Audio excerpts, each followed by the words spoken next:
Hi అండి. నేను మీ ప్రణతిని. నా ఛానల్‌ని సబ్స్క్రైబ్ చేసుకున్న ప్రతి ఒక్కరికి థ్యాంక్ యూ సో మచ్ అండి. ఈరోజైతే నేను సింపుల్‌గా చిక్కుడుకాయ కర్రీ ఎలా చేయాలో మీకు చూపిస్తున్నాను. ముందుగా స్టవ్ వెలిగించి ప్యాన్ పెట్టుకొని సరిపడా ఆయిల్ వేసుకొని ఆవాలు, జీలకర్రని అయితే వేసుకోవాలి. కట్ చేసి పెట్టుకున్న ఆనియన్స్‌ని వేసుకొని బాగా మిక్స్ చేసుకోవాలి. మిక్సీలోన పచ్చిమిర్చి, కొత్తిమీర, అల్లం వెల్లుల్లి పేస్ట్ వేసి మిక్స్ చేసిన మిశ్రాన్ని అయితే ఇందులో యాడ్ చేసుకోవాలి. సన్నగా తరిగి పెట్టుకున్న టమాటోస్ని అయితే యాడ్ చేసుకొని కరివేపాకు వేసుకొని అన్నిటినీ బాగా మగ్గించుకోవాలి.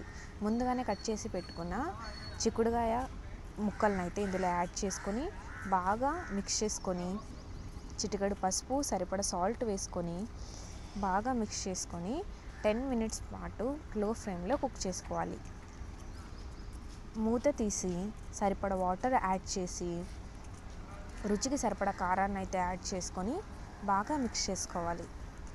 నీళ్ళంతా ఇంకిపోయి వాటర్ మొత్తం ఇంకిపోయి ఆయిల్ అనేది సపరేట్ అయ్యేంత వరకు ఇలా చేసుకోవాలి. అంతేనండి, ఎంతో సింపుల్గా చిక్కుడుకాయ కర్రీ అయితే రెడీ అయింది. అన్నంలో కలుపుకొని తింటే చాలా టేస్టీగా ఉంటుంది. ఒకసారి ఇలా ట్రై చేసి చూడండి.